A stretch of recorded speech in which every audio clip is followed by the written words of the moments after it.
Hi everyone, we're live and we're going to be talking about skincare tonight and have a special guest to be a part of this. I'm just going to get her on in just a minute here. This is always a conversation going while we wait for people to join. All right, I think we have Stacy. Oh, and Kari, we're all here. Look at that. Oh, I was like, I don't know if I can figure this out, but look at me. We did I did it. it. Yay! Yay! So good to see you again, Kari. It was lovely to meet you in person in Dallas. Can you hear me okay? I have a little microphone on. Okay, good. I do. I can. Hopefully you can hear me as Yeah. well. Great. Awesome. And I don't believe, did you meet Stacy at our event this past January? I did I not. know, and I'm so upset about that. It's so I said the same thing. How did she get there and we didn't meet her? I don't get it. It was a busy day though, but we appreciated you being there. It was a great event. Thank you. It was busy. You guys were busy. So. Thank you. It was definitely a day, Yeah. but that's not what we're here to talk about. We're here to talk about you. And I know that you have been in the skincare business for a while now. We'd love for you to just take a minute and talk a little bit about how you got started, a little bit of background, your passion, however you'd like to introduce yourself. Sure. So, I like to jokingly say, like, I came out of the womb looking for lip balm and makeup, and um, and that I hold a PhD in product consumption. But those days are a little bit behind me because as I've gotten a little bit older and understood what my skin wants and needs to nourish it, make it feel better, I've really pared down into the basics. And really that getting to that point was started when I was 29 with an autoimmune disease diagnosis of Graves' disease and Hashimoto's. Wow. So I had radiation and had my thyroid eradicated when I was 29 and have been on hormone replacement ever since. But what I didn't understand was that I had this like duality of high thyroid, low thyroid, high, low, no, it's high, no, it's low, and then an early entrance into perimenopause, very long perimenopause, and then on the edge of an early menopause. So having dry skin from all the thyroid disease was exacerbated by the transition. Like, I mean, in our family, we have a fair amount of thyroid disease, which I didn't really understand until I was diagnosed. It would have been really helpful to know. But we jokingly call it alligator skin. Our skin is so dry that it's kind of bumpy. And so that was, so trying to figure out how to manage that chronic illness, coupled with really dry skin, coupled with a long perimenopause and then a fairly early menopause, had me like seeking, like, what can I eat that's different? What can I put on my body that's different? And it led me to oil. Which a lot of people would say would be counterintuitive because when you think of oil, you think of something heavy and clogging your pores. At Yep. least that was what I thought of. I did my whole life I spent trying to get rid of the oil on my face. So talk more about that piece of it then. So when I was really like, okay, I paid attention to what I was putting in my body. Like I had to really, I was gluten-free before gluten-free was a thing because I have a celiac marker and it's sensitive to hypothyroidism with the Hashimoto's strain. Like it just, the proteins don't do well in my body. So I did that, and then I was reading labels, and I was looking at everything, and then I started looking at my personal care stuff.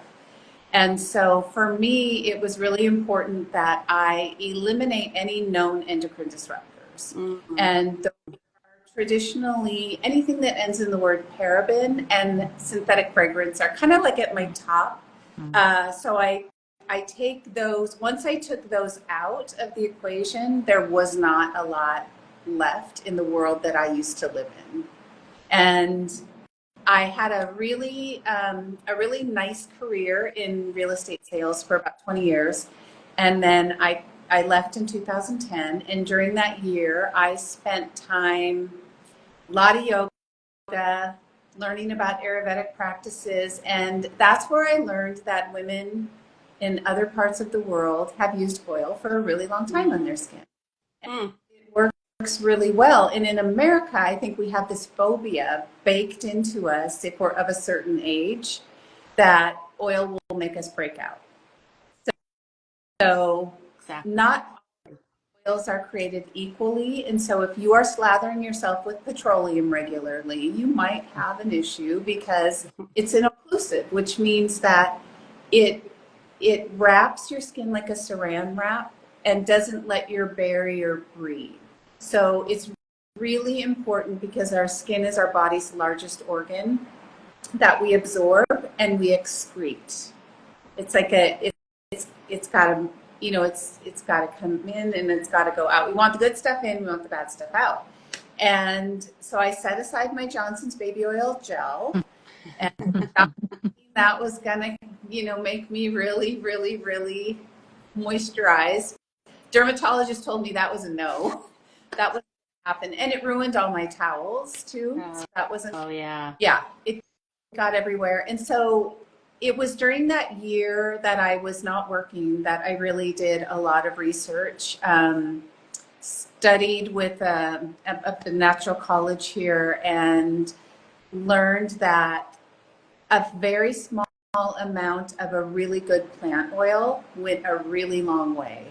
And rather than, pulling out of the jar, pulling out of the jar, pulling out of the jar, feeling hydrated for about 5 minutes and then not, Mm-hmm. the oils in their purest form left my skin feeling really supple. And that was the beginning of what is now the line, because I gave it to my now business partner, good friend, and she's our CEO. Her name is Lisa. And it was her, she's 10 years older than me. So I was 43 when it started. She was 53. So we were in that perfect sweet spot, right? Mm-hmm. Menopause game, but nobody was talking about it.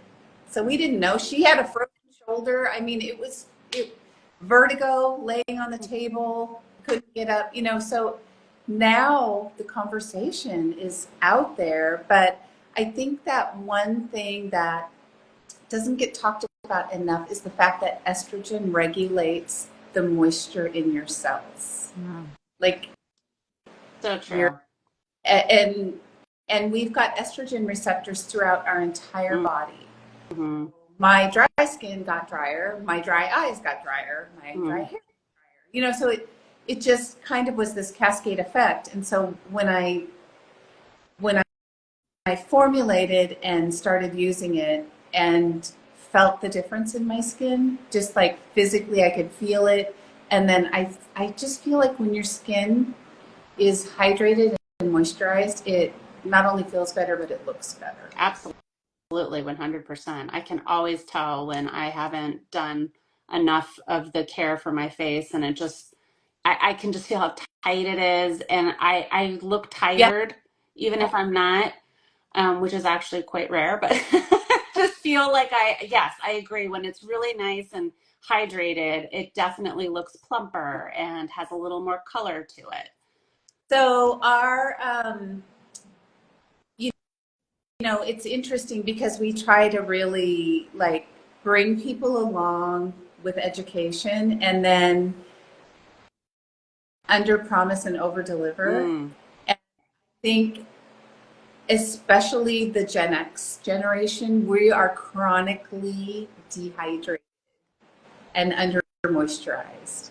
And so when we do it, and even the boomers and the younger generations have really gotten on board with a lot more than we have, but they just like it's like you have a plant in your house and it kind of starts, and give it some water and it just, it's like ding, comes back to life. So So that's the information we want to provide is like a good cleansing regimen, good moisturization and hydration, and sun protection.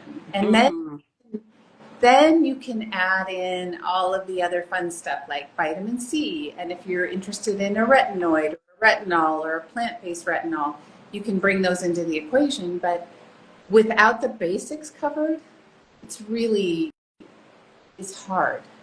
Mm-hmm. You know, I know.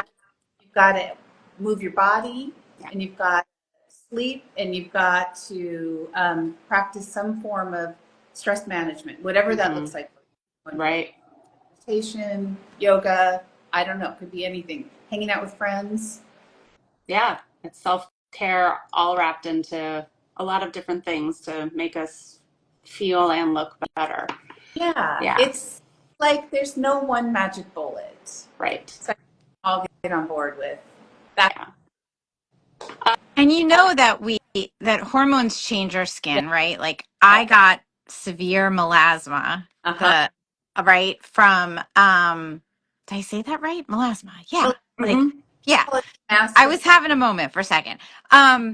And you talked about the skincare products. Like I didn't know I wasn't using the right sunscreen because when you go in the sun, like mine is very sun sensitive.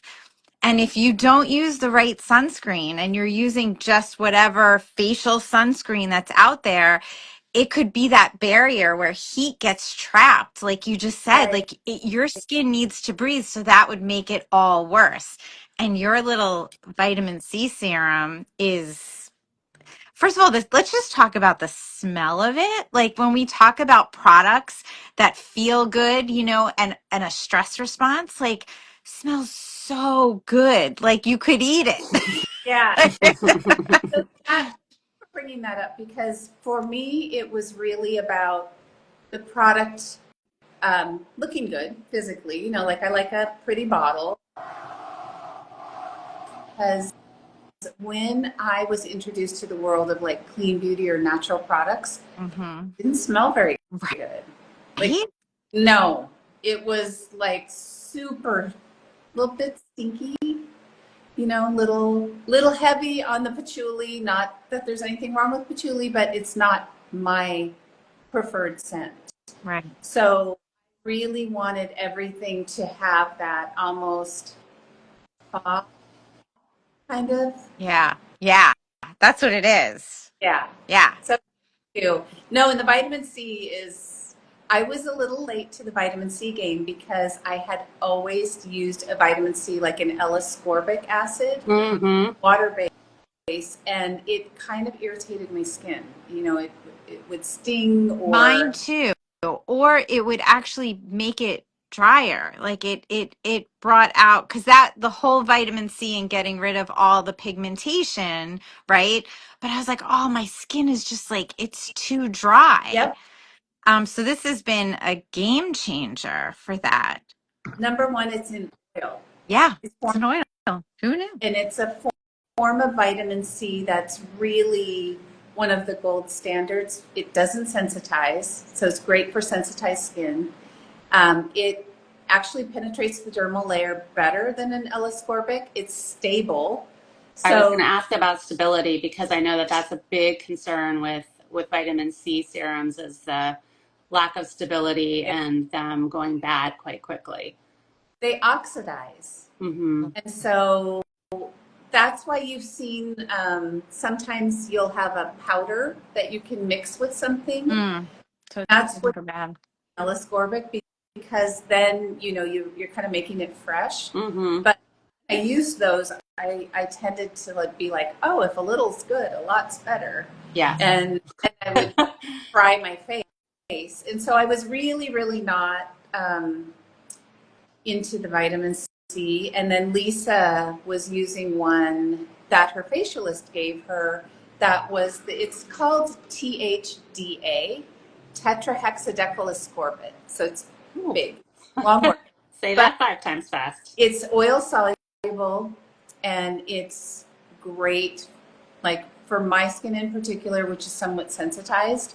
It's great for that. Mm-hmm. So I've been on board with it ever since. And in fact, I used it on my husband this morning because he's had a few Mohs surgery over the last year. Oh, okay. So he's now on board with the sunscreen game every single day, even though, who he lives with has been in the soapbox for about 7 years, begging him to wear sunscreen. And now he's religious about it. But back to your point about the right sunscreen. So a zinc oxide is a nice physical barrier for the skin, but the tell of it is you get a little bit of a white cast, right? Right. But when it's formulated in an oil, it doesn't grab the dry patches of your skin or sit in your pores and feel tight, like you said, like a water product does. And it spreads smoother. And if you have a hydrated, moisturized base, it goes on like a dream. So I'm fair. I can wear something that's zinc oxide based. And what I love about it, I thought about this morning. This was like, I've been thinking about this today, but I like to see where I'm putting it. Right? Because we took a trip on the water like years ago, and I was just really fast putting on my sunscreen, and I did this and I did this, and I didn't hit the center line of my, and I didn't hit right up to my hairline. And you got burned. Oh my God. It was like a big red and a big red line. So I do like seeing where it's going. Then rub it in. If I'm laying it down on a moisturized base, it's fine. So, and would that be the case for any complexion? So no. Regardless if it's moisturized and hydrated, it will absorb. So we've also have tinted formulas for so that we can accommodate a wider range of shades. That's great. So, but it is really, really important to have your base. Love it. I do have a question here.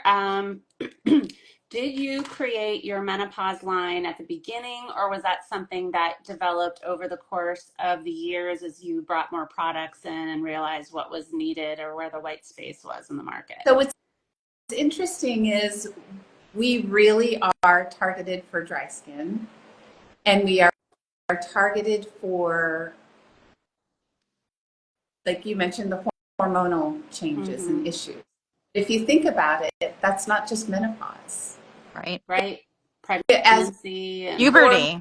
With ovaries, experiencing hormonal ups and downs from puberty all the way to, like, I've been menopausal, however you want to say it. I'm going on 10 years now. So wow. It's not, like, I think Dr. Sharon Malone was at your conference, and she was one of the speakers, and I love what she said in the M Factor film. Like, she struggles with the word postmenopause because it gives you the indication that then you're done, like puberty, right? You go through and then you're done. Well, no, you're menopausal forever. Right. So it's like you have to readjust everything. So, and like I mentioned, when I developed the line almost 13 years ago, nobody was talking about. Right. The only person that I ever heard talk about it or thrown around was that Menopause the musical. Like it was a right punchline. Yeah. Or which, by the way, I never had hot flashes. That's just, I'm oversharing. Not, because anybody who's listening or will watch this at some point understands the symptoms. There's no oversharing in my mind anyway. I think that all of the information is good information. So when I was transitioning in perimenopause and having a lot of issues, like a lot, hot flushes weren't one of them. So it was on nobody's radar because I was so young. So because I have all the endocrinology things with my thyroid and then a lot of instability with my thyroid levels, the thought was, oh, it's just your thyroid. It's complicated. So you definitely have that cross section because that is something that, you know, when we talk about blood work and Mm-hmm. blood work tied to perimenopause and how radically different it can be from one moment to the next, it is still good to have that baseline check because there are other things that could mimic some of the symptoms of perimenopause. And Yeah. so I would imagine you did have some overlap of those two types of sets of symptoms because there was probably some that were the same, I would imagine. Oh, 100%. And what made it even more complicated was I was working with naturopaths at the time, which I still do, but they were really relying heavily on my estradiol levels in work during perimenopause, which is like throwing a dart at a moving object Right. and then treating whatever level showed up. So it's tricky because I get blood work done every 8 weeks or so for my thyroid because I just am, special. You are special, Kari, but not in the way I know you just mentioned. I out, and you know how special I can be. But yeah, so it's just I'm just so happy that there's so much more information out there. Yes, yes. And well, and it's people like you who've had to find your way and learn your own, to get your own information. You had some, you know, you definitely had a lot of motivation for very different reasons, but the end result is still the same. And when there's no one else talking about it, it feels like, is Oh, this real? on an island. Number one, it's really not the norm to have both high and low thyroid autoimmune simultaneously. And so I could always find information on one or the other, but never like, oh, Mm, and then like not ever having, when you don't feel well with that kind of stuff, it doesn't really manifest. You don't really show like I'm sick. mm-hmm. Kind of muscle through it, and then you just wear yourself down and wear yourself down and wear yourself down. So the perimenopause thing was, some people don't have a problem, but boy, it was hard. Oh, and I got acne for the first time in my life in I mean, because you escaped it, luckily. puberty. I did. I was really, really lucky. I was so lucky. And then it was like, oh, what? You're 43? Let's have acne. Yes, yes, that is a lot of Fluctuation of fun. hormone. Yes. That, and then, so Lisa, my business partner, this is a little bit of an aside, but she grew up with really oily skin, had a lot of acne treatments. And so she knew the drill, like what you do, what you don't do. And I didn't. And so I started breaking out on my cheek and I wouldn't leave it alone. And so I ended up with a staph infection. Oh, Uh, Just, oh, mm-hmm. I just couldn't leave it be. And so really it's hard, but it is, I saw a comment about reverse puberty. It is totally reverse puberty. And you get like into a mode of I got to fix it. So you try all these different things on your skin and then you generally make it worse. Yeah, Ride it a lot of out. irritation. And I know that when it comes to some of these serums and other treatments, you know, the layers of the skin and drying out the top layer and waiting for that damage to repair. But on top of that, if you've got the acne, like it just, it, besides leaving it alone, would something like, and I saw another question about your thoughts on retinol, but would something like a vitamin C or a retinol, I would imagine retinol because retinoid is where it started was with acne treatment It as did. opposed to aging. It did, but with retinoids, they do make your skin far more sensitive to sun. Mm-hmm. Yeah. Mm-hmm. And even, back in the day when I first started getting a lot of melasma from being on birth control pills, mm. it was like you could get a laser treatment, like an IPL treatment to help break out, but you were just going to be forever really sensitive to the sun. And so retinols can be really helpful, but you have to make sure you're protected Mm-hmm. really well with sunscreen, or else it's kind of all for naught.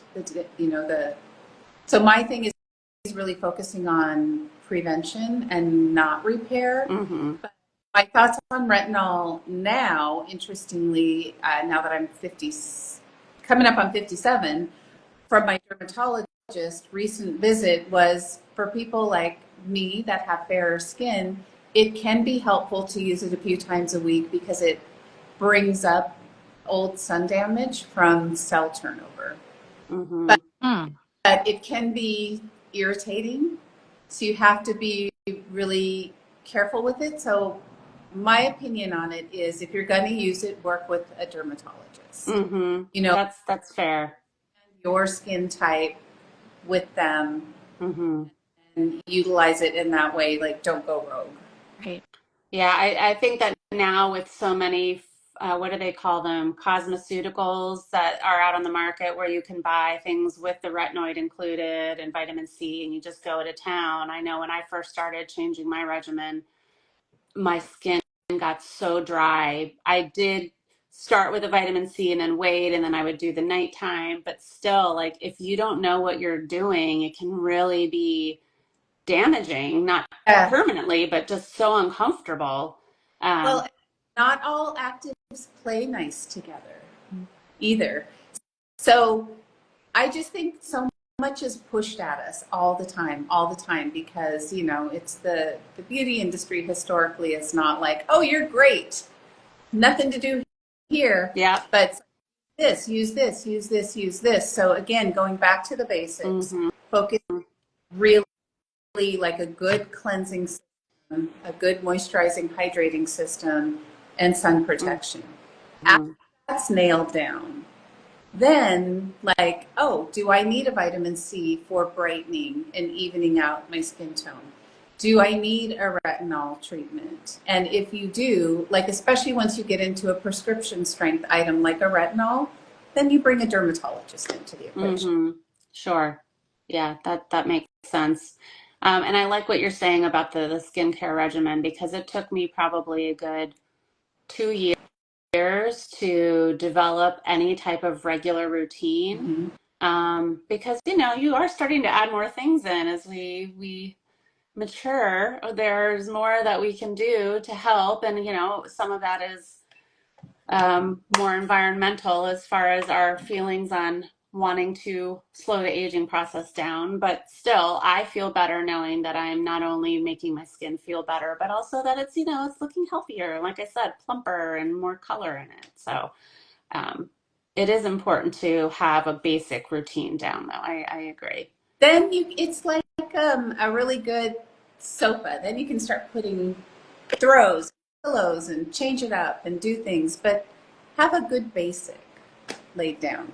So that being said, and you get that basic routine down, what is your recommendation? We just got a question about the order to use everything in. The peptide and the vitamin C serum, and then where does the SPF go in? Obviously, there's also Oh, the day and the night too. Sorry. Like you obviously don't need I just had to bring them all up. so I look cute. Um, so I am because of the dry skin, I like to cleanse at night. So if I am doing a very sweaty workout in the morning, then I will cleanse again, but otherwise I will just rinse my face with water. And do you use cool or tepid water and do you splash it or do you use a washcloth and just wipe your face? So we have a cleansing oil. Okay. So old school cold cream. Mm. My or cold cream, and it was greasy and shiny, but it cleaned her face. But you have to have a washcloth to remove it. Mm-hmm. The beauty of a washcloth is that the light friction that you use to remove the cleansing oil, it won't foam up, it won't rinse off with water, it will just like bead off. That gives you a very gentle light exfoliation every single day. Mm-hmm. So cleansing oil at night, 8 to 10 pumps, a lot of it, because you want slip. The benefit of slip is there's no tugging or pulling, but you massage the skin and that helps with circulation. Mm-hmm. Circulation helps with collagen and elastin. It's kind of like a workout, you know, it's like you lift things, you move your muscles. It is a bit of a use it or lose it situation because just as we age naturally, estrogen regulates moisture. It also makes our skin thinner. And then when we lose the collagen and elastin or the structure that hold our skin upright, everything starts to fall a little bit. Gravity And takes hold. well, and then the other thing that happens is we spend a lot of time on our phones. And so I call it phone face. Like do the weirdest things with their brows, with their mouth. They hold it in a position that is, I was just in an airport, so I always like, everybody's on their phone in the airport waiting for, and Yes. they're pursing their lips. So your muscles have memory, right? So they hold it. And the face is the only part of the body where the musculature and the skin are attached. So the things that break down underneath, it's like if your bed has a big dip in the middle, the sheet is going to follow that dip. Mm-hmm. So you can pull that sheet tight, but it's still going to follow that dip down. So it's like, that's just one more thing, right, to add to the list of, you know, food and sleep and all of that. But watch your mouth. Pay attention. If you see things like, you know, clearly I don't have Botox, but if I'm doing this all the time, it's going to just start to hold that. So these are some kind of off-label, not skincare tips. I used to work in an office with a woman who had a mirror on her desk, and she's about 20 years older than me. And I thought, why do you have a mirror? But when she spoke on the phone or worked at her computer, she'd glance occasionally to see what she was doing with her face. Fascinating. Yeah. And I thought, well, that's clever. That is okay, clever. So off topic. I'm sorry. Okay. Next order of operation for me at night is the peptide serum.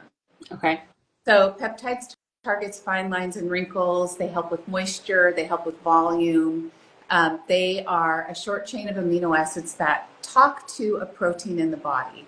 And in the case of this peptide, it talks to your collagen and elastin, which are proteins. Okay. Okay.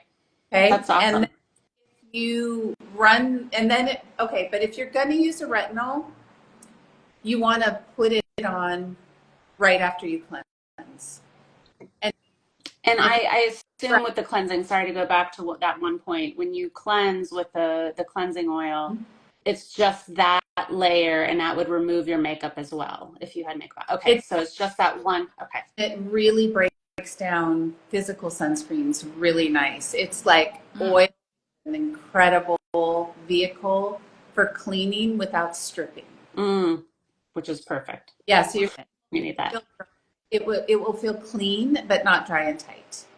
And so that's now there are people who also make a retinol sandwich, which means you lay down moisturizer first, retinol on top. Retinols play nicely with our peptide, so no problem. You can do that if you want it, but it's just like you have to play with it in your own skincare routine because some people, if you put retinol directly on a clean face, it's too much.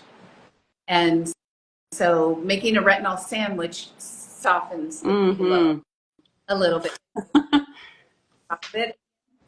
And then if you're super dry, I have a balm and it's a really lightweight serum balm. And so I lay that down as a sleeping mask. Oh, okay. So that's my nighttime. Yeah, it's nice. And it's like a little goes a really long way. So then my morning routine is, you know, clean my face with water. And then first thing is vitamin C. Okay. That's sunscreen's best friend. And it's the thing I put closest to my skin. And the sunscreen is the thing I put on last. Yes. In the routine. So, and you do a hydration in between? So for me, the vitamin C, and because I told you how old I was, I use the peptide as well in the morning. So I Oh, so use, you do Use it it at both night and in morning the and night. morning. Hmm. yeah. So I use both of them, and then I put the sunscreen on as my last step.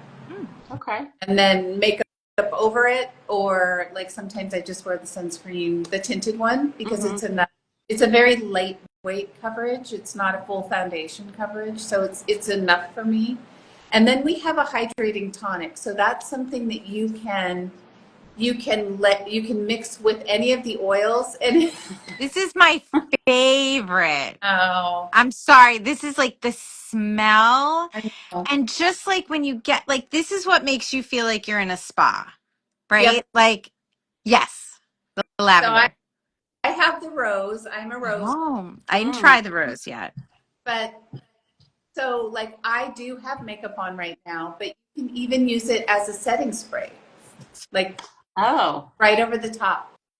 I I use am doing it with you. It's so good. It's kind of a touch-free way to bring moisture and lock it into the skin because it has aloe and glycerin, and they both are humectants that bring moisture in.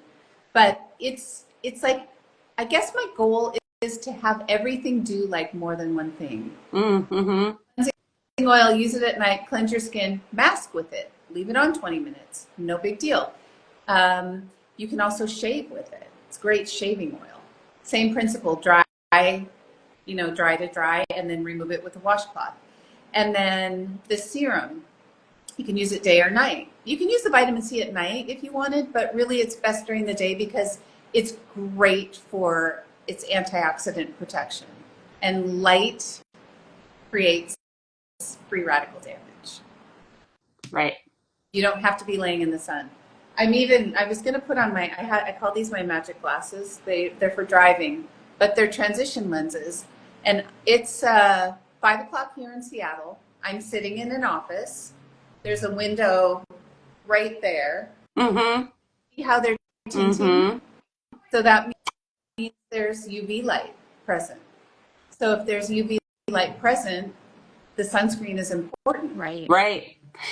Right. And I was going to ask if you put sunscreen on every day, even when it's raining or cold in the middle of winter, because we're still receiving the UV regardless of what time of year. Yeah. Yeah. So with UV, if I can just make you really, I think once you hear it, you will never unhear it. UVA, UVB. We see it on our sunscreen boxes, we hear about it, but what does it mean? So UVA, think UV aging. UV, think UV burning. So UVB are the burning rays that are out when it's sunny. Mm-hmm. They burn the surface of our skin. They're strong between 10 and 2. You should wear glasses, hat, additional sun Right. protection. And so I think we all are very well trained that if we're going to be outside and it's sunny and we don't want a sunburn, we wear sunscreen. Mm-hmm. Now, UVA, think UV aging. So it's a long ray. It's a long UV ray. So it goes beyond the surface to our dermal layer down here where collagen and elastin live. So the term is called photoaging. And that's sunspots. It's the breakdown of collagen and elastin, the fine lines and wrinkles. And so if it's light enough to read a book, there's UV light present. Doesn't matter if it's raining, snowing, sunny. You're in a car, you're in an office. I'm at my desk in the back, and there's still light from the windows in the front that reaches. Mm-hmm. And so UVA rays are the ones that are just like silently all the time doing their business. And They're so very sneaky. So let's focus on prevention and not repair. Let's look at it like we brush our teeth every day because we don't want cavities, right? We don't pick and choose the days. Like I always equate a sunny day to a day that you eat a cookie. I've had a sugary something, so I'm going to brush my teeth. No, you're going to brush your teeth daily because you don't want the damage. Right. Right. It is hard to wrap as somebody who spent many years not wearing sunscreen because I grew up in a generation where we didn't know that that was a good thing. Right. Um, even when it was sunny or excuse me, when it was winter and it was sunny, I wouldn't wear sunscreen other than whatever was in my Yep. makeup. Now I do wear it every day, but talk about damage is already done. There's definitely many years of sun damage that are now starting to appear. And what you see The what was good that? the good news is it's never too late to start wearing sunscreen every single day. That's So a it great soundbite right there. yeah, never too late. Never, never, never. And in fact, when there was a very large study done in Australia where they have they are really big into sunscreen down there because they have a climate that a lot of people are outdoors. Mm-hmm. And when they published the studies on photoaging and, the prevention of not only skin cancer, but photoaging, like the American Cancer Society here was delighted because people were paying attention to sunscreen for the skin cancer benefits, but then there is this underlying cosmetic benefit as well Mm-hmm. Yeah. because people were like, "Oh, if I wear it, I can help with photoaging. Okay, I'll wear it." So, and like I said, my husband, who is got a much darker skin tone than me, is much more olive complected. Just is an outdoorsy kind of guy, not a sunbather. Mm-hmm. But now, for the last year and a half, every 6 months, he has cancer removed from his face or his ear. Oh. Yeah, his first one was his nose. It was a little tiny spot right here, 37 stitches. Oh, because it was so deep? Have to keep opening, digging it, checking the Oh margins. my So goodness. he's on board now. But and I just did a podcast with a woman, Hilary De Cesare, and she has had her second Mohs surgery, and Mm-hmm. but she's grew up in Southern California, fair complected, and and I have my fair. And the other thing is, pay attention to your driver's side of your skin. Does it Mm. look different than your passenger side? Oh yes, I talk about melasma all Yeah, here the for melasma sure. on one side. Mine was more on the right though, but anyway. Well, you're special. I thought I was special, but you're special. Yes, that is a good point, the driver's side. And I know there are a lot of people who live in big cities and may not drive as much. So you actually really need to be more conscientious than ever because you are outside walking around more, using public transportation. But yes, for all the years that I spent, learning to drive and years in more suburbs, so much more on this side than on this side. There's a really great picture you can look up online. It's a European truck driver, and there's a photo that was published, I believe, in JAMA that shows the half of his face that was on his driver's Mm. side. It, how the skin has broken down, the structure of Mm-hmm. it are more wrinkling and sagging, and then his other side is appropriate for his age. Mm-hmm. Crazy. Wow. By the way, I did want to make sure that you know that you were complimented on your gorgeous skin, which we have all agreed is beautiful. Absolutely beautiful. So so I have to ask the big question because I've been following you. What's the big surprise? Oh, Is there a big surprise that's going to that's a really nice try. You didn't want to make your grand announcement You here? know, as much as I love you all, happen? no, I see these like I, pictures of like what is it gonna be? Like, is it an exfoliant? Is it like I'm like, ooh, what can I get my hands on next? you know, these little ideas, and they take a minute to execute. I So love it. I love it. It's it great. should be fun next week. So Oh, stay so we tuned. don't have to wait Okay. much longer. That's great. It'll be long. Carrie's What's that? I said the wait isn't long. It's All not right. long. Awesome. Is there Launch anything? so few new products that I have to really keep, and because I don't like secrets. I don't like surprises either sometimes. So I was that kid that unwrapped all their Christmas gifts Of before Christmas. course. I did it and then rewrapped everything. So yes, I would love to indulge you, but I can't. Okay. We understand. That's okay. How about leaving us then with like one piece of advice or one thought besides the UV aging and UV burning, which you're right, I will never forget that as long as I live now. So thank Yep. you. That's very important. Is there anything else, any golden nuggets you want to leave us with before we wrap up here? Well, yes. This is say this to somebody and then I forget. Brush your teeth and put your sunscreen on before you put on black clothes or get dressed in the morning. Mm.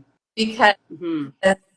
zinc oxide on the front of your clothes is not great. On the inside, I can live with it. It washes out. And I have ruined more clothes brushing my teeth, kind of talking to myself, it falling onto my clothes. It's really not a skincare tip, but it's something that I think is, useful. Very useful. Totally. Sunscreen is honestly my biggest soapbox item because I just think it's a very underrated, powerful tool. It In is. I mean, just look at your complexion. Like you've obviously done the work, you've been diligent, and it pays off. You know, it's Well, but I am a product of the 80s. So I used to lay in tanning beds. Yep. Yes, we or the did. baby oil. You put the baby oil on, to go outside. We were doing the opposite of protecting. We were like magnifying. Incredible. So Bringing And it. I So, and I think men need to use this too. Like even the smell of this sunscreen, it like this doesn't shout female energy in any form or fashion, but trying to get my husband to be like, "Hey, you're outside, you're playing golf, like you need to put mm-hmm, this stuff on." yeah. mm-hmm, So, mm-hmm. Well, if my new thing is, I'm bringing my husband along slowly no. because he didn't want to use an oil-based one for a while, but now he sees the benefit.